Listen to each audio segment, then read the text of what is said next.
স্কুলের বাউন্ডারির মধ্য দিয়ে গেছে রাস্তা, যার কারণে প্রতিদিন নিত্যদিনের সঙ্গী হয়ে যাচ্ছে কোনো না কোনো দুর্ঘটনা। দর্শক, আমি এই মুহূর্তে আছি বরিশাল জেলার আগৈলঝাড়া উপজেলার উত্তর সিহিপাশা সরকারি প্রাথমিক বিদ্যালয়। আমাদের স্কুলে প্রতিদিন অনেক ভ্যান, অটো এগুলো চলে যায়। আমরা ঠিকমতো খেলতে পারি না বিদ্যালয়ের মাঠে। আমরা এর সমাধান চাই। ওই ভবনে বসে আমাদের ক্লাস করতে ভয় লাগে, তাই ওরা এখানে ক্লাস করে আমাদের যেহেতু ভবনটা তাড়াতাড়ি হয়। এই রাস্তাটা যদি আমাদের বিদ্যালয়ের পাশ দিয়ে দেয় তাহলে আমরা বিদ্যালয়ে খেলাধুলা করতে পারি ভালো করে। আমাদের স্কুলে এখানে একটা রাস্তা হয়েছে, স্কুলের ভিতর দিয়ে পোলাপান এখান দিয়ে চলাফেরা করে, ওদের হাঁটতে অনেক কষ্ট হয় এবং অ্যাক্সিডেন্টের সম্ভাবনা বেশি।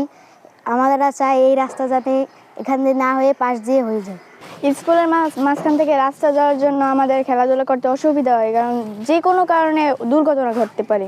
স্কুলের মাঠ দিয়ে গেছে রাস্তা, তাই আমরা খেলাধুলা করতে পারি না, প্রত্যেক সময় দুর্ঘটনা ঘটতে পারে। এই বিদ্যালয়ের মাঠ দিয়ে কিন্তু বয়ে গেছে একটি প্রধান সড়ক, যার কারণে এই সড়ক দিয়ে প্রতিদিন কিন্তু শত শত মানুষ যাতায়াত করেন আগৈলঝাড়াগামী।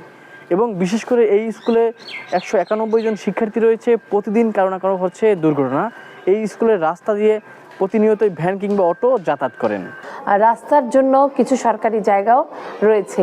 তো বিদ্যালয়ের ভিতর থেকে বহু বছরের পুরনো যে রাস্তার লোকজন এবং যানবাহন চলাচল করে, সেই রাস্তাটার কারণে আমার বিদ্যালয়ের শিক্ষণ শেখানো পরিবেশ ভীষণভাবে ব্যাহত হচ্ছে।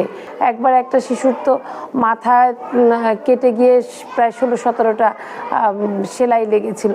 তো আমার সরকার বাহাদুরের কাছে আবেদন থাকবে যে আমার বিদ্যালয়ের পূর্ব পাশ দিয়ে যে সরকারি 9 ফুট জায়গা রয়েছে, সেই জায়গা দেয়াল ঘেঁষে যাতে একটা সরকারি রাস্তা হতে পারে এবং বিদ্যালয়ের শিখানো পরিবেশটা সুন্দর থাকে, সেই ব্যবস্থা করার জন্য। স্কুল কর্তৃপক্ষ জানিয়েছেন এই রাস্তাটি স্কুলের বাউন্ডারির পাশ দিয়ে রাস্তাটি হলে তারা দ্রুত উপকৃত হবে বলে এমনটাই জানিয়েছেন।